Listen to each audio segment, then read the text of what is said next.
आज तक आपने सुना होगा कि इब्लीस हमेशा इंसान को इबादत से गुमराह करने की कोशिश करता है, मगर आज की यह कहानी इतनी अजीब है कि इसे सुनकर आप हैरत में पड़ जाएंगे। एक शख्स अंधेरी रात में नमाज अदा करने के लिए अपने घर से निकला। रास्ता बहुत अंधेरा था और चलते हुए उसे ठोकर लग गई। वह मुंह के बल गिर पड़ा और कीचड़ से लथपथ हो गया। गंदे कपड़े देखकर वह वापस घर लौटा, लिबास बदला और फिर से मस्जिद की ओर रवाना हुआ। अभी कुछ ही कदम चला था कि उसे दोबारा ठोकर लगी और वह फिर गिर पड़ा, मगर उसकी हिम्मत कम न हुई। वह फिर घर लौटा, कपड़े बदले और एक बार फिर मस्जिद की ओर बढ़ा। इस बार जब वह घर से बाहर निकला तो दरवाजे पर एक अजनबी खड़ा था, जिसके हाथ में एक चमकता हुआ चिराग था। अजनबी चुपचाप उसके आगे आगे मस्जिद की तरफ चल पड़ा। चिराग की रोशनी में इस बार रास्ता साफ नजर आ रहा था और वह बिना किसी मुश्किल के मस्जिद पहुंच गया।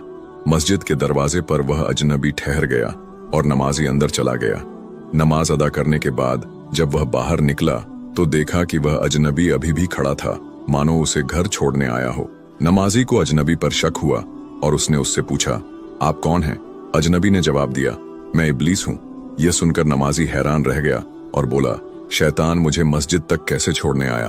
तेरा काम तो लोगों को गुमराह करना है।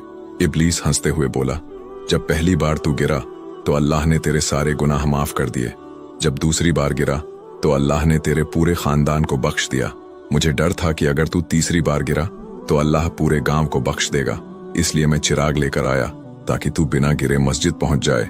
यह सुनकर नमाजी की आंखों में आंसू आ गए। उसने सजदे में गिरकर अल्लाह का शुक्र अदा किया कि उसकी मेहनत और नियत को अल्लाह ने कबूल कर लिया। Download ShareChat.